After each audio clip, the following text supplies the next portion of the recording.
Emil Guillermo, Emil Muck to you, with my trusty sidekick, Kulintang Gong, with me. You can't have a talk show without a sidekick, even an internet talk show. You can't. Welcome to Emil Muck's Takeout, my takes on all things considerable. We are here again. It's tough. It's tough everywhere. You cannot get out from under the shroud that is over us. Is it a shroud? Well, it will be a shroud in a few days when the funerals begin. But it definitely is a dark cloud emanating from Texas that's over us. And my goodness, it's just, it requires a kind of calm and a kind of quiet, but it's necessary. And we got to talk about it, because this is the thing about, now suddenly they're talking about mental health. They're putting the connections together. If you look at my columns on ALDEF, aaldef.org/blog, the Asian American Legal Defense and Education Fund, I talk about this all the time. I talk about it last couple columns. I said there's this connection to mental health and all the shootings. They do not know what the mental health issue was with this kid. But the young Ramos, there was something going on. They're concentrating on the text messaging that he sent to someone he met online in Germany. Well, what's she going to do? She didn't connect. Here's the thing about people with mental health issues. It's not about the drugs. It's not about, the therapy, yes, but it's really about connecting people to people. Somewhere it was missing in the shooter that he should be connecting with people. Because when you cannot connect with people, that's when you start shooting. That's why when you call up suicide hotlines and you volunteer for a suicide hotline, they always say, hey, keep them talking. Keep them talking. This is the cry for help. And the cry for help, or the answer to the cry for help, doesn't come when you toss, diazepines at them, or any kind of drug, or any kind of, mood elevator or stabilizer. That might help ultimately if you go see a therapist and they say, this might help you. But usually the best mental health people understand it's not about throwing drugs at people, not about throwing pills at people. It's about throwing people at people. People need people for comfort, for empathy, for understanding. So, here we are, like I said, after Tuesday, we are still in the throes of trying to understand what happened. And I thank you for tuning in today to this program, because it's a talk show. We talk about the news. I'm a certified, verified talk show host, radio and television, and now the internet. And, I say I do this micro talk show for the AAPI and the AAXs because no one ever talks about things from our perspective. But as I said in my columns on the ALDEF blog, aaldef.org/blog, a good amount of gun violence has occurred impacting the Asian American community. And not just because of, the Stop AAPI Hate thing that was started by the former twice impeached president when he scapegoated Asian Americans and gave people all sorts of rationale for, the Asians gave us the pandemic. No. But the numbers of transgressions only rose after that, and it went crazy with Atlanta, the spa killings. And if you just look at the instances, today, for example, May 26th, people are remembering. They're remembering San Jose. They're remembering the shooting in San Jose. How many people have even forgot the San Jose transit yard? And we're just talking about a year later, right? And people have gone back 10 years to Newtown. Some have gone back to Columbine. In my column initially on the ALDEF blog, I talked about 1989 and the shooting at the Cleveland School in Stockton, which, incidentally, if you read that column, was the first shooting that said in California, we need an assault weapons ban. And what do you know? They started one, they got one passed, and it stays. It remains intact, even though people are taking shots at it, trying to like get it to go away. They can't do it. But that's because the state law in California, the Constitution in California, does not imply that individuals have a right to bear arms. It's different. The feds they're trying to take it down in federal court, but because of that law in California, they had a law nationally. That crime in 1989 at a school, the Cleveland School in Stockton, where Asian Americans were victimized. Many of those dead were Asian American refugees from Cambodia, from Thailand. And that law was a federal law for a while, and then it was allowed to expire in 2004. So, we have had laws. Now they're trying to come back with new laws, right? Well, we'll talk about that in a second. But, we're still trying to understand Uvalde. We're still trying to understand who these people are, who died, the 19. If you saw I got my New York Times. In a few days, the delivery person actually gave me my paper today. Faces of a town's overwhelming loss. There's nothing like seeing faces, and they're all Mexican American kids, except one. Her name was God, I need my glasses. But she's the blonde kid. Melena Lee Elrod. And I saw some video of her, all of them, just bright kids. I talk about Amarie Jo Garza, whose father learned when a bloody classmate comes out of the school and says, yeah, my friend died. And he said, who's your friend? Amarie. And she's talking unwittingly to the father of Amarie. That's how some people found out. We're getting these stories today, right? And we should honor all. 14 got their pictures in the New York Times, but I'm sure in later editions, all 19 students, plus the two teachers. Let's not forget the teachers, Irma Garcia and Ava Morales. It's just so sad. Because as I said, like as a parent, my parenting days of 10-year-olds are over, but those were some of the happiest times of my life. Parenting my 10-year-olds and my 11-year-olds, my 7, 8, 9, 10-year-olds. Being a coach. And, we're talking now about how the kids playing soccer, this would have been the last day of school. I also remember how, my 10-year-old self, I loved my 10-year-old self. I thought 10 years old, that was the greatest time of my life.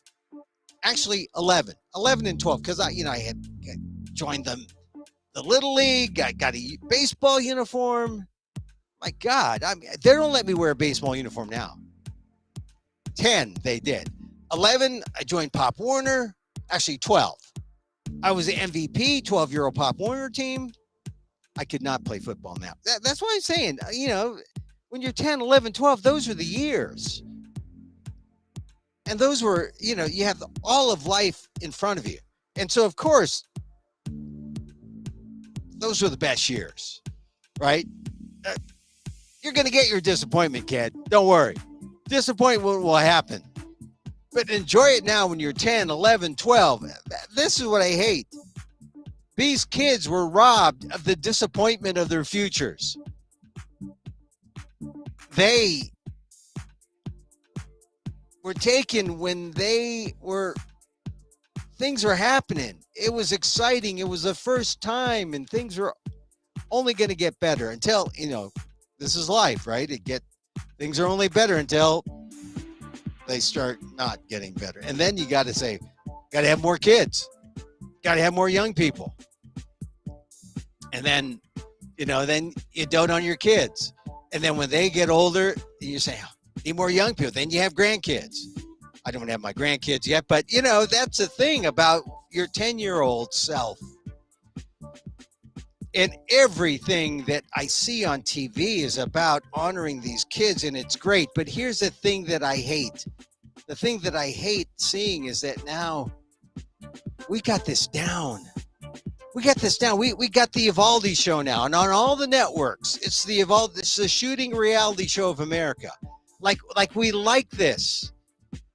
We don't like this. But somehow this is the only thing that we can do to make it better, right? This is the only thing we can do to feel good about what has happened. Thank goodness for Beto O'Rourke, who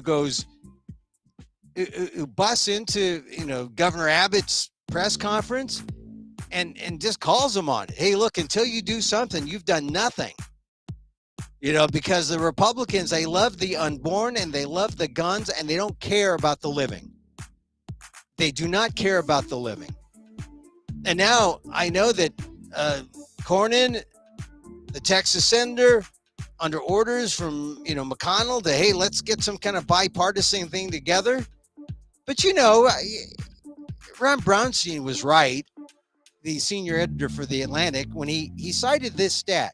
Why is nothing going to get done? Why is nothing going to be accomplished? It's because 20 states with gun ownership, with the highest gun ownership per capita, send 2/3 of all Republican senators and 2/3 of all states, that are just crazy about guns, and they were responsible for Trump's victory.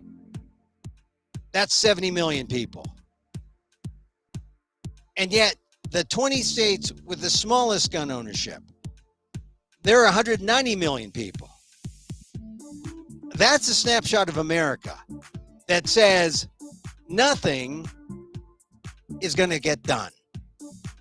Not Uvalde, not Buffalo, not Laguna Woods, not the 3 shot in Dallas, Korean Americans, Laguna Woods, of course, Taiwanese Americans, the 10 in Buffalo this month, African Americans. Nothing is going to get done because of the facts that I just rattled off. 20 states with gun ownership, highest per capita, send 2/3 of Republican senators, 2/3 of all states that voted for Trump. They represent 70 million people. Just 70 million, a minority. But they are the tail wagging this dog, the dog of the 190 million people. 20 states with the smallest gun ownership, 190 million people.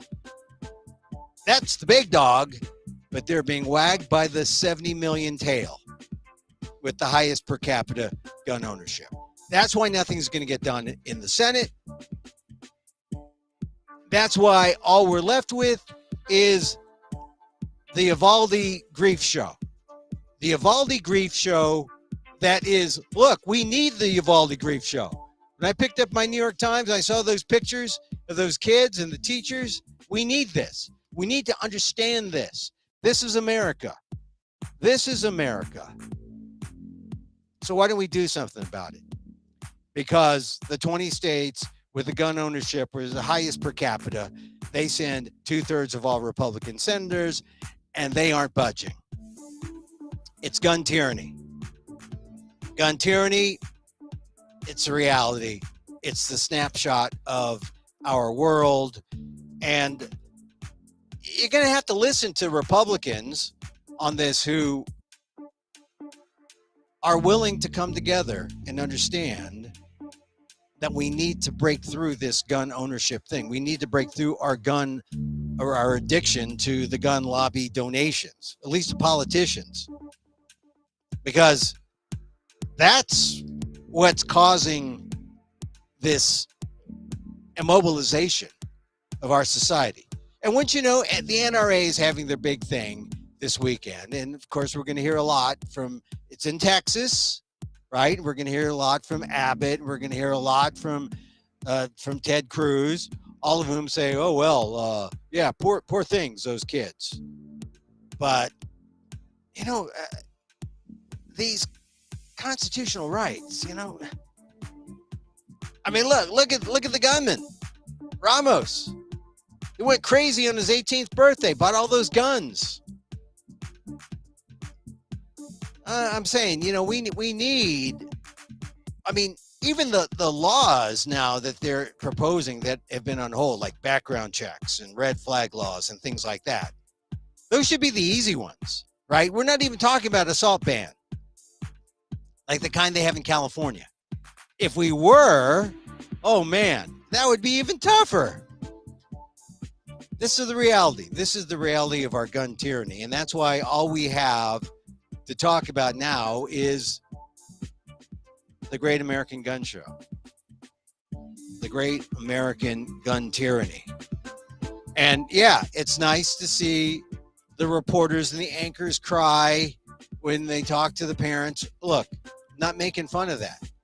We need to see that. But it's got to move people. And at some point, people get it. They get the empathetic rush, and then they say no to gun control. And then they say no to having reasonable gun laws. And then they say yes to, let's see this again, the Great American Gun Show, in another month, year, 2 years. I mean, that's the disheartening thing, really, because we have seen these. We have seen these acts of violence replicate themselves throughout the country. I mean, I don't know if anyone has talked about Oxford. Remember Oxford, Michigan, the high school just a couple months ago? That doesn't even come up anymore. We forgot. And look, here's the reality with Uvalde. We're going to forget about these 19 and the 2 adults. We're going to forget about the 21. Even before all the facts come out. Like the fact that the gunman had texted someone in Germany, some girl he met. Then after he shot his grandmother, allegedly, wrecked the truck, said he was going to shoot up a school, went to the school, was in there for an hour. Oh, before he went into the school, the doors were open. What happened to the security? There was a cop. He encountered a cop, dealt with the cop. He was in there barricaded for about an hour. Some people say 40 minutes to an hour. The parents are all like going crazy saying, do something. I mean, you got the guns. You believe in lawlessness, but you will keep parents from doing something outrageous. I don't know what those parents were willing to do, but it sounds like they wanted the cops to do something. Ultimately, one of the tax squad that was there, the Bortak folks, were able to take down the gunman, but not until he shot 21 people. This is the thing when you let the guns do it. When you let the guns do it, you're going to see things like this, and maybe they're girding us up. This is the land that we're in. This is what the Republicans want. They want this kind of chaos. Because I think it would be better if we took the guns away and just talked about our differences, huh? That way we talked about things. Just like when you talk about Governor Abbott's talking about mental health. Yeah. Mental health now. Like, ignore mental health all this time. Now he brings up mental health because he wants the guns. He wants the guns because the gun lobby will give him money.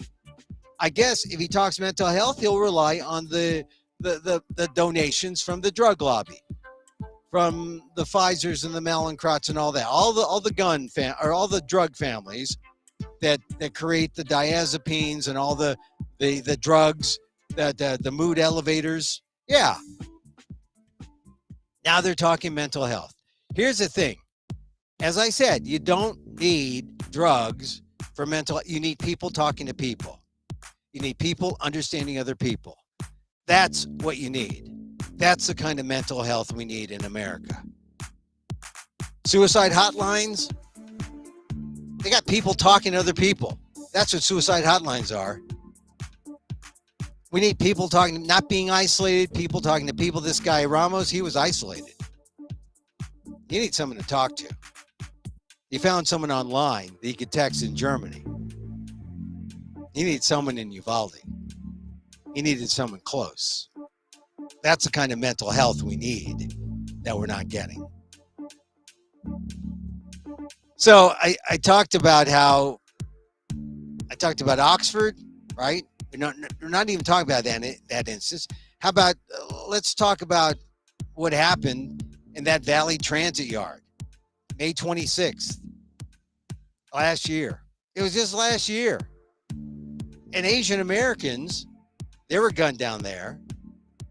You know, we had Paul Mejia. He would have been driving home from Disneyland. He was planning to go to Disneyland. Instead, he died last week, or he died at the San Jose rail yard. And he's just one of the Asian Americans who were gunned down. Guy with a military assault weapon. So, you know, we had 2 of the 9 who died in that San Jose rail yard. A year ago today, were Asian American. We had Taptijdeep Singh. What if they call them? People call them Tap. Taptijdeep Singh. He was 36, and he alerted others about the gunman. So he was kind of a hero. Then there was Mejia, who immigrated from the Philippines as a toddler, found his American dream working his way up the ranks at the transit yard from operator. He drove streetcars, right, to assistant superintendent. That was the American dream. 42 he was going to drive his family to Disneyland and then come back Memorial Day weekend. 9 Asian Americans among the dead at the hands of a guy named Sam Cassidy. He had 3 semi-automatic handguns, a 32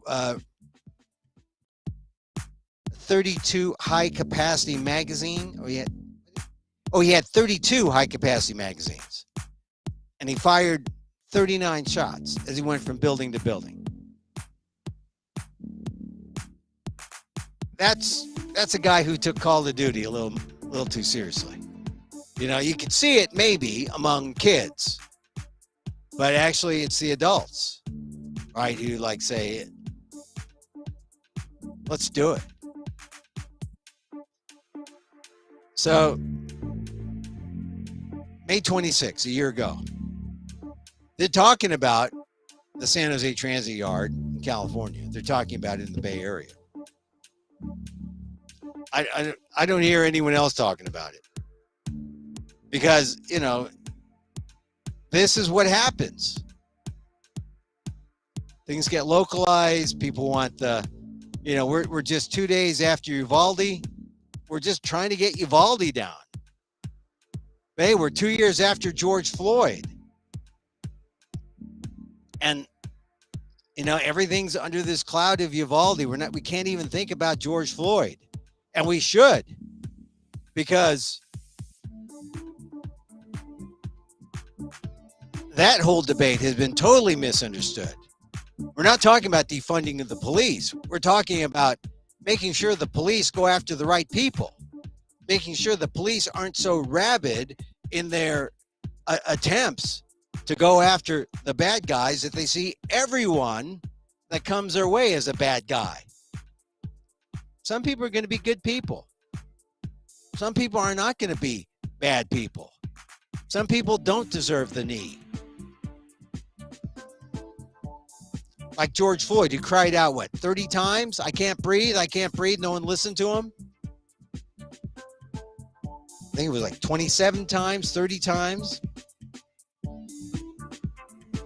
President Biden issued some guidelines for communities to adopt to get to better policing. Their executive orders, because you can't get anything through Congress. And let's hope it works, because policing needs to be better. Because policing needs to help the entire community. Public safety doesn't mean just going after the 1 or 2% who might be committing the crimes. Public safety doesn't mean looking at everyone as if they're the criminal. Public safety means really protecting the public.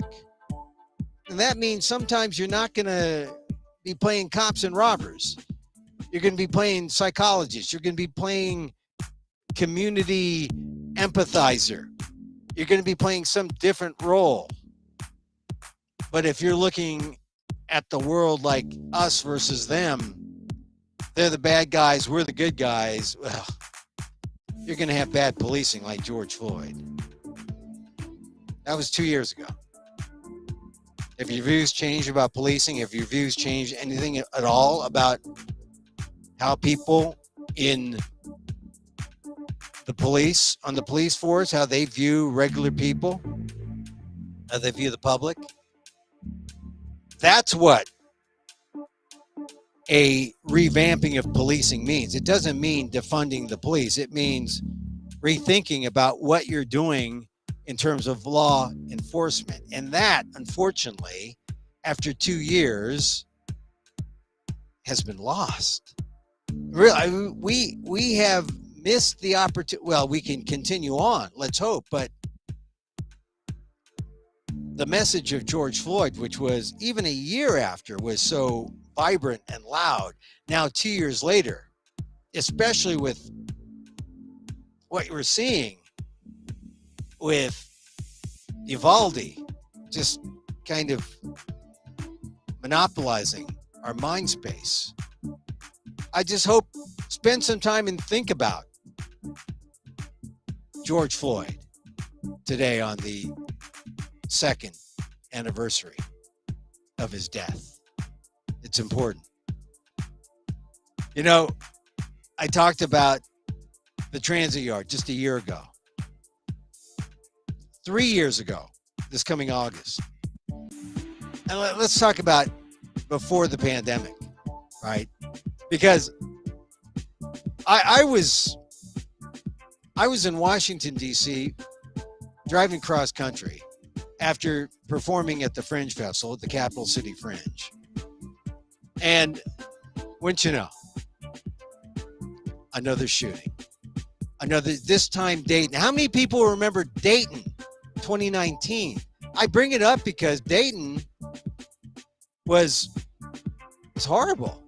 I mean, it was, do you remember who Derek Fudge is? Do you remember who Beatrice Warren Curtis is? Or Monica Brickhouse? Or Jean Betts? Jean Betts? Megan Betts. She was in there too. Logan Turner. I mean, I see 9 in this hashtag Dayton Strong. But if you recall, there was a Saturday night, Dayton, big bar there. Everyone, went to this bar. And that also is where the shooter went. But how many people remember Dayton? I mean, I just happened to be going from DC, and remember, Dayton happened, then El Paso happened. And as we went through Dayton, I said, we got to stop. This is where Flight was born, right? The Wright brothers. So I had to stop at Ned Pepper's, the bar. And wouldn't you know, the same exact scene that we're seeing now at Uvalde at the school. We saw it at Ned Pepper's. I saw it at Ned Pepper's. You know, the media and the public, you know, the looky-loos and people who just want to place a memorial in for the victims. And I wrote about it on the ALDEF site, aaldef.org, August 8th, 2019. Sad. Makeshift memorial at Ned Pepper's, the bar. And back in 2019, I said, oh my God, just add it to the list. Columbine, Orlando, Oak Creek, Aurora, Pittsburgh, Sandy Hook, Parkland, San Bernardino, Las Vegas, Poway, Gilroy, El Paso, Dayton. That was 2019. 3 years later, right? Now, fast forward, 2022. And now, just this month, we've got Buffalo. We got Dallas. We got Uvalde.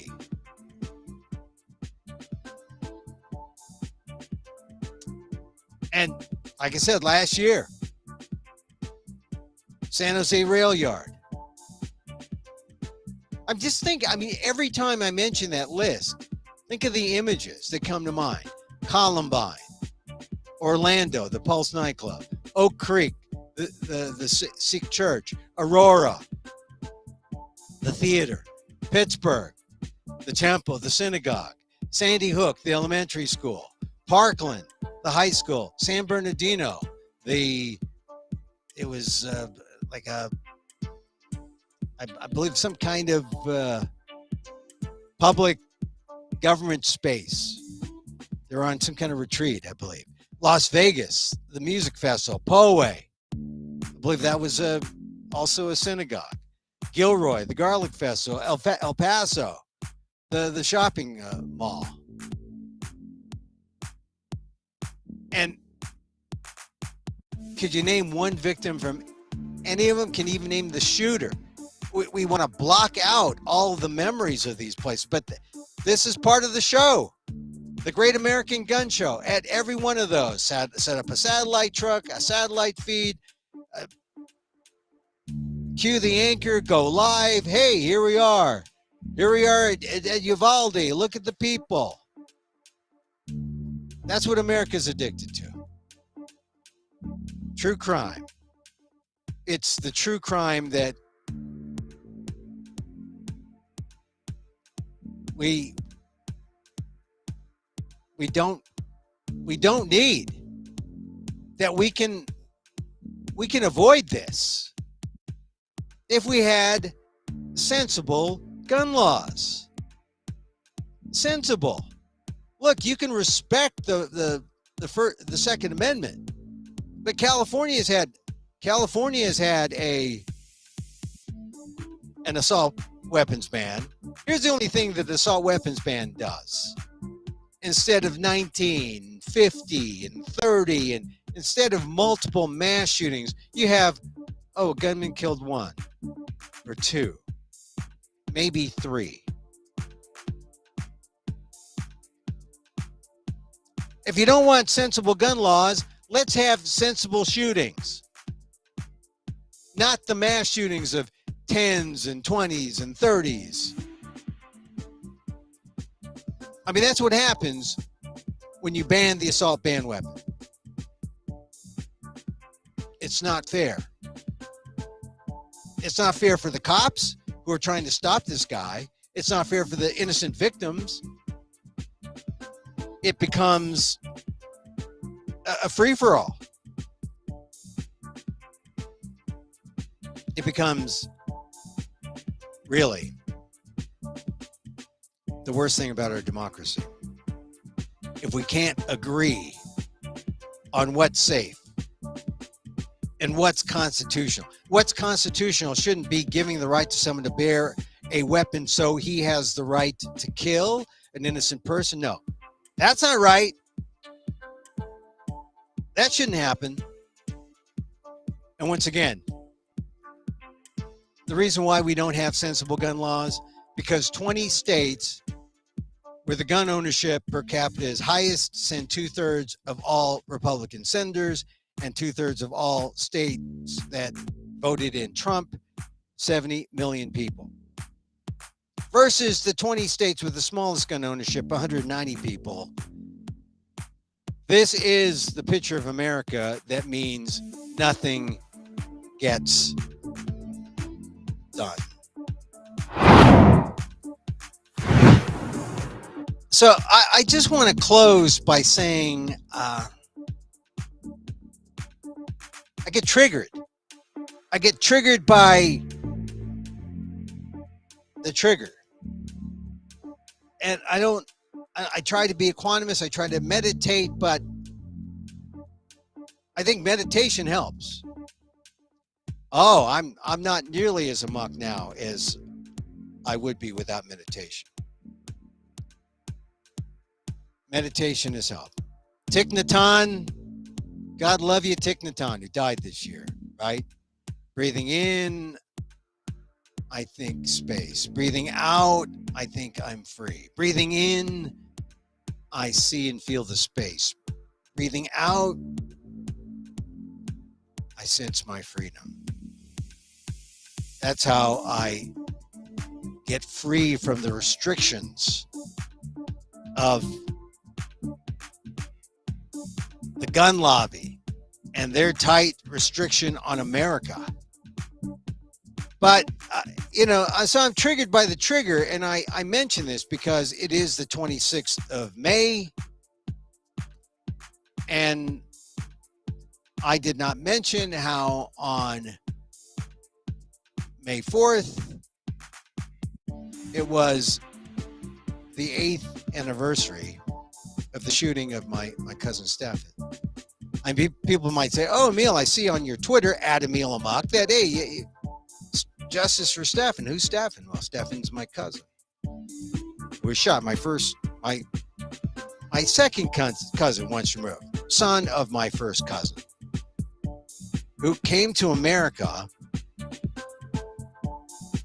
in the 80s looking for, well, my first cousin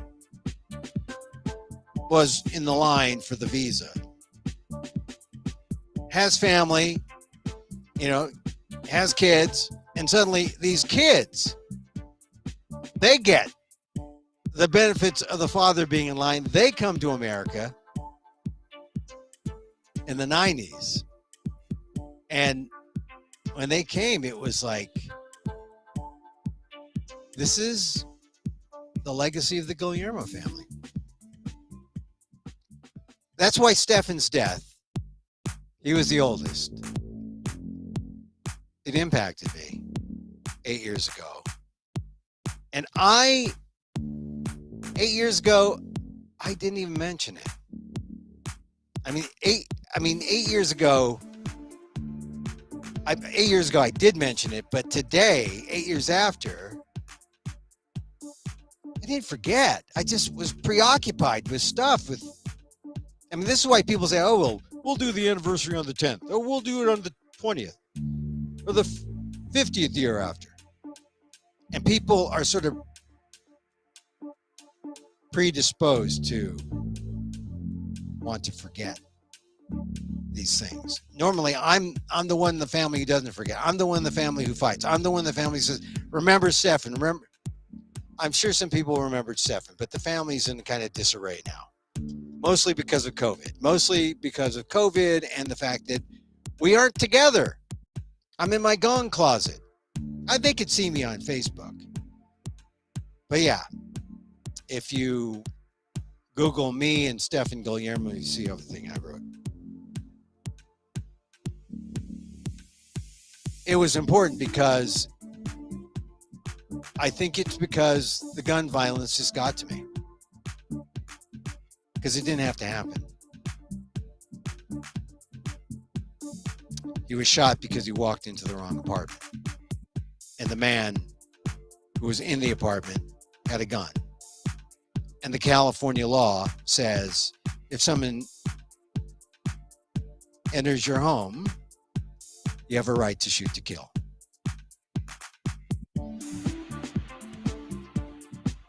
So there are reasonable gun laws and there are unreasonable gun laws.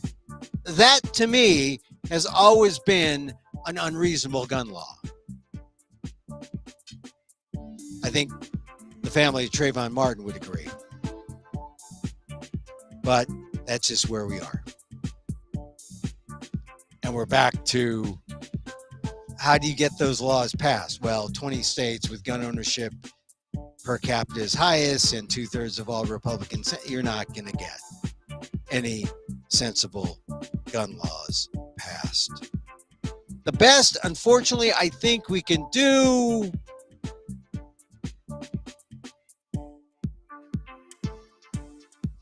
is meditation. Honestly. Sharon Salzberg's right. If we all meditated, maybe we'd stop and think. It's the definition of the 10-year-old kid from Oakland she heard. Meditation, to be mindful, means I don't punch that guy in the face. Well, it may also mean you don't shoot that guy in the face.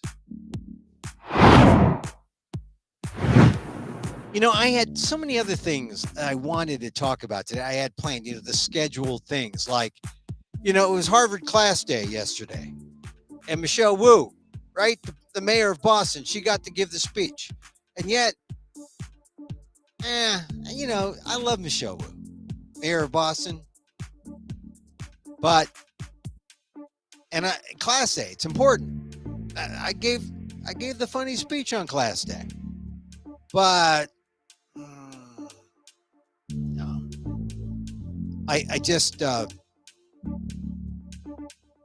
I'll save it for another day. Still kind of keyed up about all this other stuff. Uvalde. Honor Uvalde. Someone just said, sad that most of the people are people of color who died. And yeah, it is sad. I don't know. You can, if you are on Facebook, you can chat, and I'll show your chat. It's sad that most of those were people of color. Here's the thing. And this isn't really until maybe a week later. Mark my words. You are going to see this. People are going to justify inaction because of race. They're going to say, well, they're Mexican Americans. Well, what are you going to do? Majority Mexican American. And while I pointed out that Milena Elrod was white, very beautiful girl here. And, I'm just saying, no one's immune. I've said that in my columns before everyone was identified in terms of race and all that. The vast majority, people of color, Mexican Americans. I don't even know the specific ethnicity. But we live in a world where the Republicans are divided into conspiratorial Republicans and non-conspiratorial Republicans. Or high conspiratorial Republicans and low conspiratorial Republicans. And believe me, the ones who dictate what happens, the ones who have control and power over the Republican Party are the high conspiratorial, the QAnons, the Trump base, right? And because of their stand on immigration,